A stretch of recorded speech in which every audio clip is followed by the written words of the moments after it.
Hi നമസ്കാരം. എല്ലാവർക്കും നമ്മുടെ പുതിയ വീഡിയോയിലേക്ക് സ്വാഗതം. അപ്പം നമ്മുടെ ഇന്നത്തെ ചെറിയ വിശേഷങ്ങളൊക്കെ ആയിട്ടാണ് വന്നിരിക്കുന്നത്. അപ്പോൾ ഇന്നത്തെ കുക്കിങ്ങും കാര്യങ്ങളും ഒന്നുമില്ല കേട്ടോ. ഇന്ന് പെസക ആയിക്കൊണ്ട് പെസക വിശേഷങ്ങൾ മാത്രമാണ്. അപ്പം എല്ലാവർക്കും പെസക ആശംസകൾ. ഞാൻ പെസക ആഘോഷം എന്ന് പറഞ്ഞാൽ എൻ്റെ കുഞ്ഞിലെ എൻ്റെ വീട്ടിൽ എൻ്റെ അമ്മയുടെ വീട്ടിൽ വെല്ലുമിച്ച് ചെയ്ത രീതിക്കാണ് ഞാനിവിടെ ഓരോന്നും ഉണ്ടാക്കുന്നത് കേട്ടോ. അപ്പം ഞാൻ ഇപ്പോൾ കുറച്ച് നാളായിക്കോട്ടെ ഞാൻ സ്വന്തമായിട്ട് ഉണ്ടാക്കാറുണ്ട് കേട്ടോ. പണ്ടൊക്കെ എന്ന് പറഞ്ഞാൽ ഞാൻ ഉണ്ടാക്കത്തില്ലായിരുന്നു. കാര്യം വെച്ചാൽ ഹിന്ദു ആചാരപ്രകാരം ജീവിക്കുന്നതുകൊണ്ട് അങ്ങനെ പെസഹാപ്പം ഉണ്ടാക്കാൻ പറ്റുമോ ഇല്ലെന്നൊക്കെ ഒരു ടെൻഷൻ ഉണ്ടായിരുന്നു എനിക്ക്. പക്ഷെങ്കിൽ മേമയോട് പറഞ്ഞു, നീ ഉണ്ടാക്കിക്കോ, കുരിശപ്പം ഒന്നും ഉണ്ടാക്കല്, നിനക്ക് കഴിക്കാനുള്ള കൊതി ആയതുകൊണ്ട് നീ ഉണ്ടാക്കിക്കോ. എനിക്ക് ഭയങ്കര ഇഷ്ടമാണ് കേട്ടോ ഈ പെസഹാപ്പം എന്ന് പറയുന്നത്, പുളിക്കാത്തപ്പം. അപ്പം ഒന്ന് ആരും തരത്തുമില്ലായിരുന്നു കേട്ടോ. ഒരപ്പം ഒന്നും ഞാനിന് മേമയെ വിളിച്ചു പറയും, മേമ അവിടെ ഉണ്ടാക്കുമ്പോൾ ഒരു ഇച്ചിരി വെച്ചേക്കണേ, ഞാൻ 2-3 ദിവസം കഴിഞ്ഞാൽ വരും. അങ്ങനെ ഞാൻ പോകുമ്പോൾ അങ്ങനെ മേമ മാറ്റി വെക്കുമായിരുന്നു. പക്ഷെ അത് നമ്മൾ ഫ്രിഡ്ജിൽ വെച്ച് കഴിക്കുമ്പോൾ അതിന് അത്രയും നമുക്ക് അങ്ങോട്ടൊരു ഇഷ്ടം വരത്തില്ല. നമ്മളത് ശരിക്കും അന്നേരം ഉണ്ടാക്കിയ ആ ഒരു ചെറു ചൂടോടുകൂടി കഴിക്കുമ്പോഴത്തേക്ക് ഒരു പ്രത്യേക ടേസ്റ്റാണ്. അപ്പം ഞാൻ എന്നാലും മേമ എനിക്ക് തരുമ്പോൾ അമൃതമായിരുന്നു കേട്ടോ. സത്യം കാര്യം എന്താണെന്ന് വെച്ചാൽ കഴിക്കാൻ കൊതിച്ച് എൻ്റെ അമ്മയുള്ള സമയത്ത് എൻ്റെ കല്യാണം കഴിഞ്ഞ് 2 വർഷം കഴിയുമ്പോഴത്തേക്ക് അമ്മ മരിച്ചു കേട്ടോ. അതിന് മുമ്പത്തെ പ്രാവശ്യങ്ങളൊക്കെ ഞാൻ വീട്ടിൽ ചെല്ലുമ്പോൾ അമ്മ ഉണ്ടാക്കി വെക്കായിരുന്നു. ഈസ്റ്ററിന് വീട്ടിൽ പോകുമായിരുന്നു. അപ്പോൾ പെസഹ വ്യാഴാഴ്ച ഞങ്ങൾ പോയിട്ട് ദുഃഖവെള്ളിയാഴ്ച ശനിയാഴ്ച ഈസ്റ്റർ കഴിഞ്ഞ് ഞാൻ തിരിച്ചു വരുന്നത്. അപ്പം അങ്ങനെ പോകുമ്പോഴത്തേക്ക് അമ്മ പെസഹപ്പൊക്കെ ഉണ്ടാക്കി വെക്കുന്നത് കൂടെ കഴിക്കുകയൊക്കെ ചെയ്യായിരുന്നു. അപ്പം ഞാൻ നമ്മുടെ പഴയ രീതിക്കാണ് ഉണ്ടാക്കുന്നത്, അല്ലാതെ ഇപ്പോഴത്തെ രീതിക്കൊന്നും അല്ല, ഇപ്പോഴത്തെ ഒരു രീതിക്കും അല്ല ചെയ്യുന്നത്. അതിൻ്റെ ഇടയ്ക്ക് അച്ചു വന്നാണേ, പിള്ളേർ വന്നിട്ടുണ്ട്, ദിയാമോളും ചക്കി ഉണ്ണിയൊക്കെ വന്നിട്ടുണ്ട്. അപ്പം അവരുടെ അടുത്താണ്. അപ്പം അവർക്ക് കഴിക്കാനൊക്കെ കൊടുത്തുകൊണ്ടൊക്കെ ഇരിക്കുന്നു. അപ്പം പറഞ്ഞു വന്നിട്ട് അപ്പം ആ രീതിക്കാണ് ഞാൻ ചെയ്യുന്നത്. അപ്പം ഞാൻ എങ്ങനെയാണ് പെസഹാപ്പം ഉണ്ടാക്കുന്നതും പെസഹ വിശേഷങ്ങളൊക്കെ ഇതിലൂടെ കാണാം. പിന്നെ ഞാൻ കുരിശപ്പം ഒന്നും ഉണ്ടാക്കുന്നില്ല കേട്ടോ. കുരിശപ്പം എനിക്ക് ഉണ്ടാക്കാൻ പറ്റത്തില്ല. കുരിശപ്പൊക്കെ ഉണ്ടാക്കുന്നതിന് ഒരുപാട് രീതിയും കാര്യങ്ങളും ഒക്കെ ഉണ്ട്. അപ്പം അതൊക്കെ ഞാൻ പറയാം വീഡിയോയിലൂടെ. അപ്പം ഇപ്പം ആദ്യം ഞാൻ ഉണ്ടാക്കാൻ പോകുന്നത് വട്ടയപ്പാണ്. പലരും പെസഹാപ്പം എന്നും പറഞ്ഞുകൊണ്ട് എല്ലാവർക്കും കൊണ്ട് കൊടുക്കുന്നത് എന്നാന്നറിയാം, ഈ വട്ടയപ്പാണ് കൊണ്ട് കൊടുക്കുന്നത്. നമ്മളിപ്പം ഇവിടുന്ന് മേടിക്കാൻ ചെന്നാലും അവർ ഈ വട്ടയപ്പാണ് തരുന്നത്, ബേക്കറി മേടിക്കാൻ ചെന്നത്. പക്ഷെ ശരിക്കും പെസഹാപ്പം അതല്ല, അത് ആർക്കും അറിയത്തില്ല. എല്ലാവരും പറയും പെസഹാപ്പം. ഇത് ശരിക്കും വട്ടയപ്പം എന്ന് പറഞ്ഞാൽ ചിലയിടത്ത് കിണ്ണത്തപ്പം എന്ന് പറയും, പിന്നെ വേറെ പേരുണ്ടെന്ന് എനിക്കറിയത്തില്ല. നമ്മൾ അരിയും കപ്പിയൊക്കെ കാച്ചി ഉണ്ടാക്കുന്നതാണ് പണ്ട്. പക്ഷെ ഞാനിപ്പോൾ ചോറാണ് അരച്ചേക്കുന്നത്. തേങ്ങയും പഞ്ചസാരയും എല്ലാം ചേർത്ത് ഈസ്റ്റും ഒക്കെ ചേർത്ത് വെക്കുന്നതാണ്, അങ്ങനെ ഉണ്ടാക്കുന്നതാണ് വട്ടയപ്പം ഞാൻ ഉണ്ടാക്കുന്നത്. പക്ഷേ പെസഹാപ്പം അതല്ല കേട്ടോ, പുളിക്കാത്തപ്പമാണ്. ഇത് പുളിച്ച മാവാണ്, ഈസ്റ്റും എല്ലാം ചേർത്ത് രാവിലെ തന്നെ അരച്ചു വെച്ചാണേ. ഇത് വെളുപ്പിന് ഒരുപാട് പണിയുണ്ടായിരുന്നു, അതുകൊണ്ടാണ് മറ്റു വീഡിയോസ് ഒന്നും എടുക്കാതെ ഇരുന്നത്. അരി പൊടിക്കാനുണ്ടായിരുന്നു, ഉഴുന്നരയ്ക്കാനുണ്ടായിരുന്നു, പിന്നെ ഈ വട്ടയപ്പത്തിനുള്ള അരച്ചു വെക്കാനുണ്ടായിരുന്നു, അതെല്ലാം ചെയ്യാനുണ്ടായിരുന്നു. അപ്പം നമുക്ക് വട്ടയപ്പം ആദ്യം വെള്ളം തിളച്ച് വട്ടയപ്പത്തിനുള്ള ഇതൊക്കെ ഒഴിച്ച് വെച്ച് നമുക്കിനി പെസഹാപ്പം ഉണ്ടാക്കുമ്പോൾ ബാക്കി വിശേഷങ്ങളൊക്കെ പറയാവേ. അപ്പം മറക്കണ്ട, വീഡിയോ കണ്ട് ഇഷ്ടപ്പെടുവാണെങ്കിൽ, ആദ്യമായിട്ട് കാണുന്നവരാണെങ്കിൽ ഒന്ന് സപ്പോർട്ട് ചെയ്തേക്കണേ. അതുപോലെ തന്നെ ലൈക്ക് ചെയ്യുക, കമൻറ്റ് ചെയ്യുക കേട്ടോ.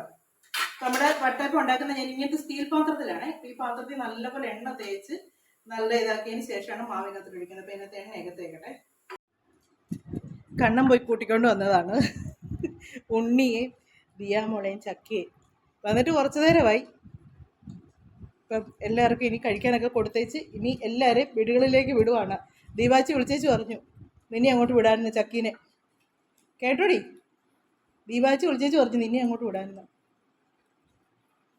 ഞാൻ ചോറ് കൊടുത്തേച്ച് വിടാമെന്ന് പറഞ്ഞു. മുഴുവൻ ചോറ് ഉണ്ണണം, ഒട്ടും മിച്ചം വെച്ചേക്കല്ലേ കേട്ടോ. ഉണ്ണിക്കുട്ടൻ എന്നാ വേണ്ടേ? കറി വേണ്ടേ? തീയിൽ കൂട്ടത്തില്ല ഉണ്ണിക്കുട്ടൻ? ഇവിടെ ഇച്ചിരി തീയിൽ ഉണ്ണിക്കുട്ടൻ കൂടെ ഒഴിച്ചെടുക്കും.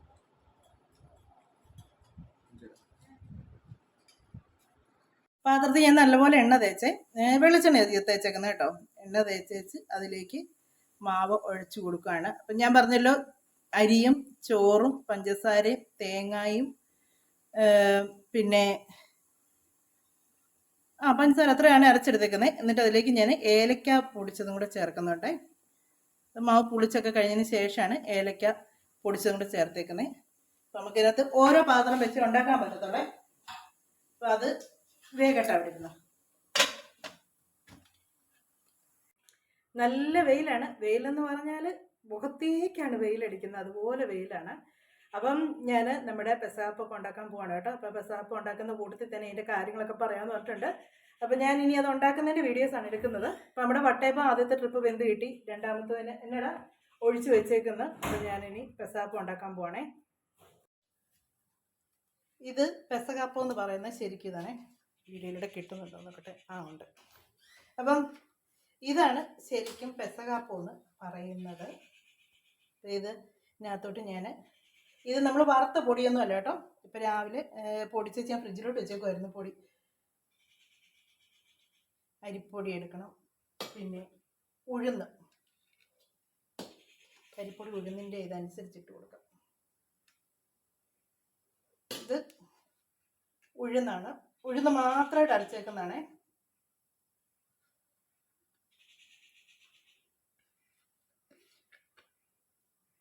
ഉഴുന്ന് മാത്രം.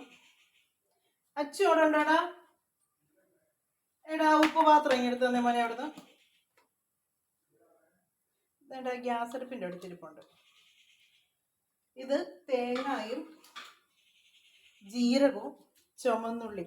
ഇതാണ് ഈ അപ്പത്തിൻ്റെ ഉപ്പ് പാത്രം. ഈ അപ്പത്തിൻ്റെ ടേസ്റ്റ് ഉണ്ടാക്കുന്ന സംഭവമാണ് ഇത്രയും കേട്ടോ. ഒരു ചെറിയ കഷ്ണം വെളുത്തുള്ളി, ഒത്തിരി വെളുത്തുള്ളി ചേർക്കല്. വെളുത്തുള്ളി ഒത്തിരി ചേർത്താൽ ഭയങ്കര വെളുത്തുള്ളിയുടെ ടേസ്റ്റ് ആയിപ്പോൾ. ആവശ്യത്തിനുള്ള വെളുത്തുള്ളി, കുറച്ച് വെളുത്തുള്ളി, ചുമന്നുള്ളി നല്ലവരാണ്.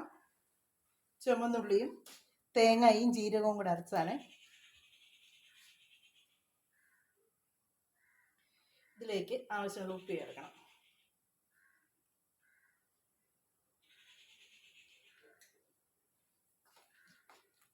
എന്നിട്ട് നല്ലപോലെ മിക്സ് ചെയ്യണം. വേറെ വെള്ളമൊന്നും ചേർക്കണ്ട കേട്ടോ.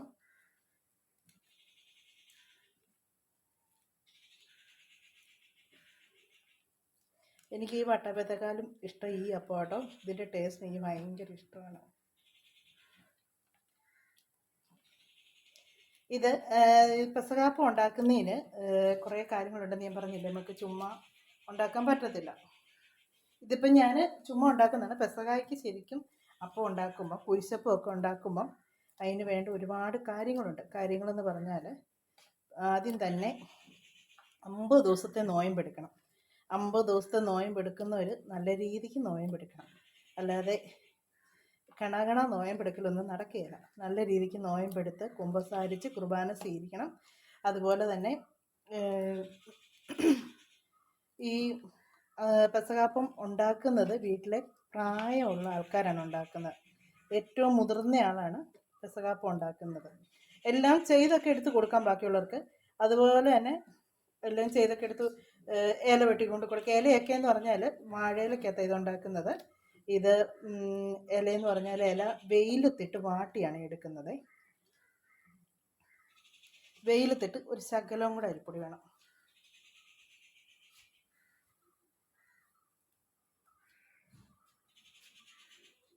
വെയിലത്തിട്ട് ഈ ഇല വാട്ടിയാണ് എടുക്കുന്നത്. ഇത് അല്ലാതെ നമ്മൾ പച്ച ഇലക്കകത്തിട്ട് എടുക്കാതെ വെച്ചാൽ ഈ ഇല പൊട്ടിപ്പോവും. ഇത് പരത്തി വെച്ച് ഇങ്ങനെ മടക്കുമ്പോഴത്തേക്ക്. അതിനാണ് വെയിലത്തിട്ട്. എൻ്റെയൊക്കെ കുഞ്ഞിലെ വല്യമ്മച്ചി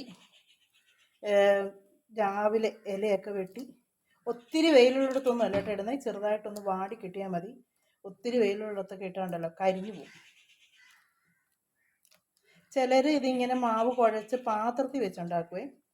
പക്ഷെ ഞങ്ങളുടെയൊക്കെ അങ്ങോട്ട് ഞാനങ്ങനെ പാത്രത്തിൽ വെച്ചുണ്ടാക്കുന്നത് കണ്ടിട്ടില്ല. ഇപ്പം അങ്ങനെയൊക്കെ ആണോ എന്ന് എനിക്കറിയത്തില്ല. എൻ്റെ കുഞ്ഞിലേ കണ്ട രീതിയാണ് ഞാൻ ഇപ്പോഴും ചെയ്യുന്നത്.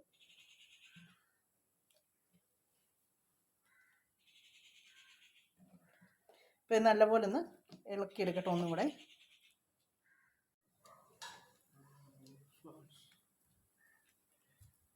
ഇപ്പം നമ്മുടെ പെസകാപ്പം ഇങ്ങനെയാണ് ഇലക്കകത്ത് ഉണ്ടാക്കുന്നത്.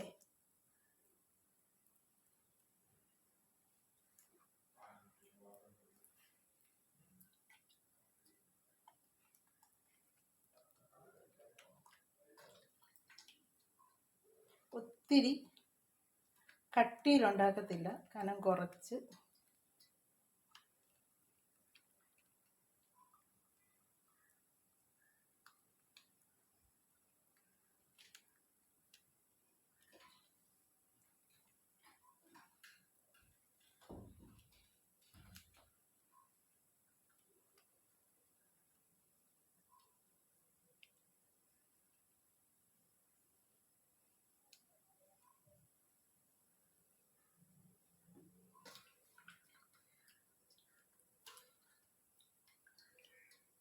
എന്നിട്ടിത് മടക്കുന്നത് ഇങ്ങനെയുമാണ് മടക്കുന്നത്. അല്ലാത്ത രീതിക്ക് മടക്കത്തില്ല, ഇങ്ങനെയാണ് മടക്കിയെടുക്കുന്നത്. നമ്മുടെ ആദ്യത്തെ പെസകാപ്പം മടക്കിയെടുത്ത് ഇനി അതിനുള്ള പാത്രങ്ങൾ റെഡിയാക്കട്ടെ വേവിക്കാനുള്ള. ഇതിങ്ങനെ ഞാൻ 2-3 ഇങ്ങനെ ഉണ്ടാക്കി, എന്നിട്ട് ഞാൻ ഇഡ്ഡലി പാത്രത്തിലെ സംഭവമെല്ലാം എടുത്തേ ഇനി അതിനകത്തോട്ട് വെക്കാൻ പോവാണേ. അതിനകത്തോട്ട് ഞാൻ ഇങ്ങനെ വെച്ചേക്കുന്നത് എന്നാന്ന് ചോദിച്ചാൽ നല്ലപോലെ ആവി കിട്ടണം ഇത് വേകണമെങ്കിൽ. അപ്പം അതിന് വേണ്ടിയാണ് അങ്ങനെ വെച്ചേക്കുന്നത്. ഇപ്പം നല്ലപോലെ ആവി കിട്ടാനായിട്ടാണ്. ഇച്ചിരി വലിയ പാത്രമാണ് ഇത് വെക്കാൻ നല്ലത്, പക്ഷേ എനിക്ക് ഗ്യാസ് അടുപ്പിലായതുകൊണ്ട് ഇതിനകത്ത് ഇനി ഇത് വേകട്ടെ. വട്ടയപ്പമൊക്കെ റെഡിയായി കേട്ടോ. വട്ടയപ്പമൊക്കെ റെഡി ആയിക്കൊണ്ടിരിക്കുന്നു. ഇനി നമ്മുടെ ഇത് പാല് കാച്ചാനായിട്ട് തുടങ്ങുവാണേ. ഇതിപ്പോൾ ശർക്കര ഞാൻ വെള്ളത്തിലിട്ട് തിളപ്പിച്ച് അതിൻ്റെ അഴുക്കെല്ലാം കളഞ്ഞ് അരിച്ചെടുത്തേക്കുന്നതാണേ. ഇത് തേങ്ങാപ്പാൽ, ഇത് 2ാം പാലാണേ. ഇതിനകത്തേക്ക് കുറച്ച് അരിപ്പൊടി ഞാൻ ചേർക്കും. അരിപ്പൊടി ചേർക്കുന്ന എന്നതിനാന്ന് ചോദിച്ചാൽ ഇതിനൊരു കുറുക്കത്തിന് വേണ്ടിയാണ്. ഈ പാല് കാച്ചി എടുക്കുമ്പോഴത്തേക്ക് അതിനൊരു ചെറിയ കുറുക്കം വരണം. അതിനാണ്. നമുക്ക് കുറുക്കം എന്തോരം വേണോ അതിനനുസരിച്ച് നമ്മൾ പൊടി ചേർത്ത് കൊടുക്കാം. ഒത്തിരി കുറുക്കം വേണ്ട എങ്കിൽ ശകലം. എനിക്ക് ഒത്തിരി കുറിയിരിക്കുന്ന ഇഷ്ടമല്ല കേട്ടോ. നമുക്ക് കുടിക്കാൻ പറ്റുന്ന രീതിക്ക് വേണം കുറിയിരിക്കാനായിട്ട്. ഇനി ഇത് അടുപ്പിൽ വെച്ച് തിളപ്പിക്കട്ടെ. തിളപ്പിക്കുന്നതിന് മുന്നേ ഇതിനകത്ത് ഇച്ചിരി ഏലക്കായും ചുക്കും പിന്നെ ജീരകമൊക്കെ ചേർക്കണേ. അതും കൂടെ ചേർത്തിട്ട് ഏലക്കായും ചുക്കും എല്ലാം കൂടെ ഒന്നിച്ച് പൊടിച്ചെടുത്താലും കുഴപ്പമില്ല കേട്ടോ. ഞാനിതിപ്പോൾ ഏലക്ക മാത്രമുള്ള എനിക്ക് പൊടിക്കേണ്ടതായിട്ടുണ്ടായിരുന്നു. ചുക്കും ജീരകവും എല്ലാം പൊടിയാണ് ഇരിക്കുന്നത്. ചതച്ചിട്ടാൽ മതി കേട്ടോ, അല്ലാതെ വലിയ ഇതായിട്ട് പൊടിക്കണമെന്നൊന്നുമില്ല. ചതച്ചിട്ടാൽ മതി. കുറച്ച് ചുക്കുപൊടി, ചുക്കാണേലും ചതച്ചിട്ടാൽ മതി, അല്ലാതെ പൊടി തന്നെ. ഇത് ഞാൻ ഇന്നാൾ ഈ പായസം ഉണ്ടാക്കാൻ വേണ്ടി മേടിച്ച് വെച്ച ചുക്കുപൊടിയാണ്. ഇനി ഇത് അടുപ്പ് വെച്ച് കുറുക്കിയെടുക്കട്ടെ. ഇത് ഈ പാല് കാച്ചുമ്പോഴത്തേക്കുണ്ടല്ലോ ഇതിൻ്റെ അടുത്തു നമ്മൾ മാറി നിൽക്കാൻ പറ്റത്തില്ല കേട്ടോ. ഇതിങ്ങനെ ഇളക്കി ഇളക്കി ഇളക്കി കൊടുത്ത് വേണം കാച്ചിയെടുക്കാനായിട്ട്, ഇല്ലെങ്കിൽ ഇത് അടിക്ക് പിടിക്കും. പിന്നെ പാല് കാച്ചുമ്പോഴും അതിനകത്ത് നമ്മുടെ ഈ ഓശാന ഞായറാഴ്ച എടുക്കുന്ന ഓലയില്ലേ, ആ ഓല ഇതിനകത്ത് ചേർക്കും. പക്ഷെ ഞാനിപ്പോൾ ചേർക്കുന്നില്ല കേട്ടോ. നമ്മളങ്ങനെ അല്ലല്ലോ ഉണ്ടാക്കുന്നത്. ഓലയൊക്കെ ഇരിക്കട്ടെ, പക്ഷെ നമ്മളങ്ങനെ അതിൻ്റെ രീതിക്ക് ചെയ്യാൻ പറ്റത്തില്ല. അല്ലാതൊക്കെ ചെയ്യാൻ എനിക്ക് പേടിയാണ് കേട്ടോ, സത്യം പറയാം. എനിക്ക് എല്ലാ മതത്തിലും എനിക്ക് വിശ്വാസമുണ്ട്, അതുകൊണ്ടായിരിക്കും എനിക്ക് പേടിയാണ് നമ്മൾ അതിനെതിരായിട്ടൊക്കെ എന്തെങ്കിലുമൊക്കെ ചെയ്യേണ്ടത്. അതുപോലെ പെസകായ്ക്ക് നമ്മൾ ഈ അപ്പം ഉണ്ടാക്കത്തില്ലേ, പെസകാപ്പം ഉണ്ടാക്കുമ്പോൾ ആദ്യത്തെ ഇരയ്ക്കകത്ത് അപ്പത്തിൻ്റെ മാവ് പരത്തിച്ച് അതിൻ്റെ നടുക്ക് ഒരു കുരിശ് ഉണ്ടാക്കി വെക്കും ഓല വെച്ച്. അതാണ് കുരിശപ്പം എന്ന് പറയുന്നത്. അതെന്ന് വെച്ചാൽ മാമോദീസ സ്വീകരിച്ചവരാണ് അത് കൂടുതൽ എടുക്കുന്നത്. നമ്മൾ മറ്റു വീടുകളിലേക്ക് അത് കൊടുത്തു വിടത്തില്ല, വീട്ടിലുള്ളവർ മാത്രമാണ് അത് കഴിക്കുന്നത്. എന്നിട്ട് അത് ഞാൻ പറയാം, വീട്ടിലെ ഏറ്റവും പ്രായത്തിൽ മൂത്തയാളാണ് ആ അപ്പം ഉണ്ടാക്കുകയും ചെയ്യണം, അത് അഴിക്കുകയും ചെയ്യുന്നവർ തന്നെയാണ്. അത് തുറന്ന് അത് എടുക്കുമ്പം എല്ലാവരും പ്രാർത്ഥിച്ചോണ്ട് നിൽക്കുന്നത് എന്താണെന്നറിയോ, ആ കുരിശപ്പം തുറക്കുമ്പോൾ അതിനൊരു കീറലോ ഒന്നും ഇങ്ങനെ വിണ്ടു പോകും ചിലത്. അങ്ങനെ പോകല്ലെന്നാണ് പറയുന്നത്. അങ്ങനെ പോയാൽ പിറ്റേ വർഷം അവർ നമ്മളോട് കാണുകയല്ലെന്നാണ് പറയുന്നത്. നമ്മുടെ കാണുന്നത് വെച്ചാൽ നമ്മുടെ ഈ ലോകത്തുനിന്ന് അവർ പോകും എന്നാ പറയുന്നത്. അപ്പം അങ്ങനെയാണ് പറയുന്നത്. സത്യമാണ് കേട്ടോ, ചുമ്മാ പറയുന്നൊന്നുമല്ല, അതൊക്കെ സത്യമാണ്.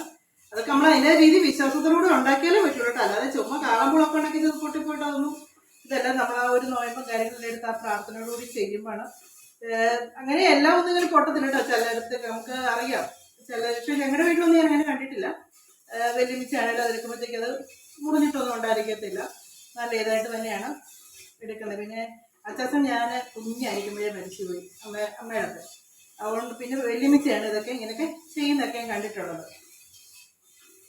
അതുപോലെ തന്നെ ഈ പെസകായ്ക്ക് അപ്പം ഉണ്ടാക്കുന്ന സമയത്ത് ഞങ്ങൾ പെൺപിള്ളേർക്കൊക്കെ എന്ന് വെച്ചാൽ ആ സമയത്തൊക്കെ ഞാൻ കുഞ്ഞാണ്, എൻ്റെ അമ്മയൊക്കെ അന്നേരം ഡേറ്റ് ഒക്കെ ആണെങ്കിൽ വെല്ലുമിച്ച് ആ പ്രദേശത്തേക്ക് അടുപ്പിക്കുക രമിച്ച് പറയും, ഇങ്ങോട്ട് വരികയെ വേണ്ടെന്ന് പറയും. അതങ്ങനെ ഇപ്പം അത് പറയുമ്പോൾ എല്ലാവരും ഉറക്കും ഇപ്പം അങ്ങനെയൊന്നും ഇല്ല എന്നൊക്കെ പറയും. പക്ഷെ ആ ഒരു വിശ്വാസം തന്നെയാട്ടോ എനിക്ക് ഇപ്പം ഇപ്പോഴും. ഞാനിവിടെ അങ്ങനെയൊക്കെ ആണെങ്കിൽ ഉണ്ടാക്കത്തില്ല. അതുപോലെ വീടിനകം എല്ലാം തുടച്ചെല്ലാം വൃത്തിയാക്കി. ഇന്നലെ പിന്നെ ഞങ്ങളെല്ലാം തുടച്ചെല്ലാം വൃത്തിയാക്കിയാണ് തുടച്ചൊക്കെ. അതുപോലെ ഈ പാല് കാച്ചുന്നതൊക്കെ കുരുത്തോല ഇട്ട് പാല് കാച്ചുന്ന പുത്തൻകലത്തിൽ വേണം പാല് കാച്ചാൻ എന്ന് പറയുന്നത്. പുതിയ കലത്തിനകത്താണ് നമ്മളിത് ഉണ്ടാക്കുന്നത്. പഴയ പാത്രത്തിൽ ഉണ്ടാക്കത്തില്ല. ഇതിപ്പോൾ ഞാൻ ചുമ്മാ ഉണ്ടാക്കുന്നതുകൊണ്ടാണ് പഴയ പാത്രം തന്നെ എടുത്ത്. പെസഹയ്ക്ക് ആകാറാകുമ്പോഴത്തേക്ക് വീട്ടിൽ അമ്മച്ചിയൊക്കെ ഇങ്ങനെ പുതിയ പാത്രം മേടിക്കും. അത് സ്റ്റീലിൻ്റെയോ അലുമിനിയത്തിൻ്റെയോ എന്നതിനായാലും കുഴപ്പമില്ല കേട്ടോ. പുതിയ പാത്രം വേണമെന്ന് പറയുന്നത്. പിന്നെ എനിക്കിതിനെപ്പറ്റി ഇത്രയൊക്കെ എനിക്ക് അറിയത്തുള്ളൂ കേട്ടോ. ഇങ്ങനെയൊക്കെയാണ് പറയുന്നത്. പിന്നെ വൈകുന്നേരം ആകുമ്പോഴത്തേക്ക് സന്ധ്യ ആകുമ്പോഴാണ് അപ്പം മുറിക്കുന്നത് കേട്ടോ. ഇതിപ്പോൾ ഞാൻ നേരത്തെ ഉണ്ടാക്കി വീഡിയോ ഇടേണ്ടതുണ്ട്. സന്ധ്യ ആകുമ്പോഴത്തേക്ക് പ്രാർത്ഥനയെല്ലാം കഴിഞ്ഞിട്ടാണ് ഇത് മുറിക്കുന്നത്. ഇതൊക്കെ ഇങ്ങനെയൊക്കെ സത്യം പറഞ്ഞാൽ ഇവിടെ ചേട്ടൻ സമ്മതിക്കുന്നുണ്ട് കേട്ടോ. എനിക്ക് ഇങ്ങനെയൊക്കെ ഉണ്ടാക്കാൻ പറ്റുന്നില്ലെങ്കിൽ ഇതൊക്കെ ഉണ്ടാക്കാൻ പറ്റുകയില്ല. അതും ദൈവത്തിന്റെ ഒരു അനുഗ്രഹം തന്നെയാണ്. ഇവിടെ ഞങ്ങൾ വിഷു വന്നാലും ക്രിസ്മസ് വന്നാലും ഈസ്റ്റർ വന്നാലും ഓണം വന്നാലും എല്ലാം ഞങ്ങൾക്ക് ഒരുപോലെയാണ്. എല്ലാ ആഘോഷങ്ങളും ഞങ്ങൾക്ക് ഒരുപോലെയാണ്.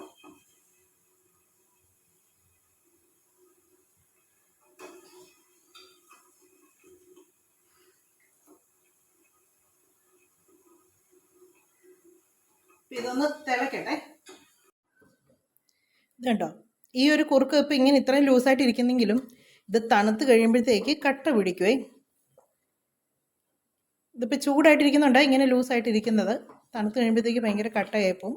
ഞാൻ നല്ലപോലെ ഇപ്പോൾ ഇതിനകത്ത് ഇതെല്ലാം വെന്ത് നല്ല ഇതായി കേട്ടോ. നമ്മൾ ആ മാവ് കലക്കി ഒഴിച്ചതും എല്ലാം നല്ലപോലെ വെന്തിട്ടുണ്ട്. ഇനി ഇതിലേക്ക് കുറച്ച് 1 പാലും കൂടെ ഒഴിക്കുവേ.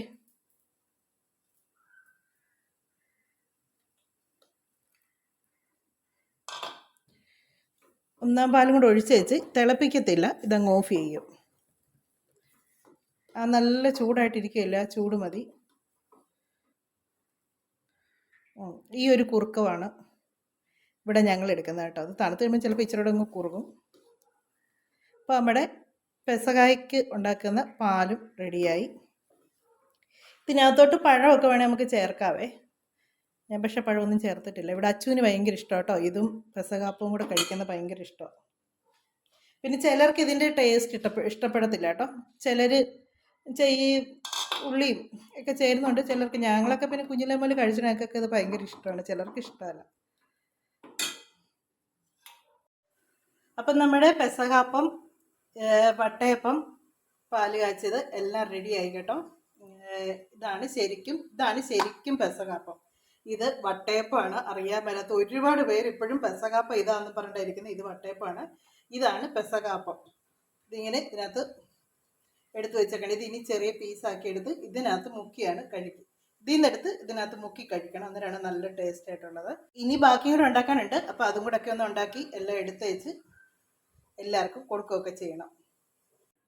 നമ്മുടെ അടുക്കളയുടെ ഇവിടെ വന്നിരിക്കുമ്പോൾ നല്ല വെട്ടം. അപ്പോൾ നല്ല ക്ലിയർ ആയിട്ട് ഫോണിനകത്ത് കാണാൻ പറ്റുന്നുണ്ട്. അപ്പം നമ്മുടെ പെസഹാപ്പവും എല്ലാം ഉണ്ടാക്കി. അപ്പം ഇതൊക്കെയാണ് നമ്മുടെ പെസഹ വിശേഷങ്ങളൊക്കെ. അപ്പോൾ നമ്മുടെ വീഡിയോ ഒക്കെ അവസാനിപ്പിക്കാൻ സമയമായിട്ടുണ്ട്. അടുത്ത വിശേഷങ്ങളൊക്കെ ആയിട്ട് നമുക്ക് അടുത്ത വീഡിയോയിലൂടെ കാണാമേ. അപ്പോൾ ഞാൻ ഇന്നലത്തെ വീഡിയോ ആണ് ഇന്നിടാനായിട്ട് ഉദ്ദേശിച്ചിരുന്നത്. പിന്നെ പെസഹ ആയതുകൊണ്ട് എല്ലാം ഒന്ന് റെഡിയാക്കി വെച്ച് ഇന്ന് പെസഹയുടെ ഒരു വീഡിയോ അങ്ങ് ആക്കിയേക്കാമെന്ന് വിചാരിച്ചു. അപ്പം ബുധനാഴ്ചത്തെ വീഡിയോ ഇനി വെള്ളിയാഴ്ച ആയിരിക്കും വരുന്നത് കേട്ടോ. അപ്പോൾ എല്ലാവരും കണ്ട് സപ്പോർട്ട് ചെയ്യണേ. അപ്പോൾ നമുക്ക് അടുത്ത വിശേഷങ്ങളൊക്കെ ആയിട്ട് അടുത്ത വീഡിയോയിലൂടെ കാണാമേ.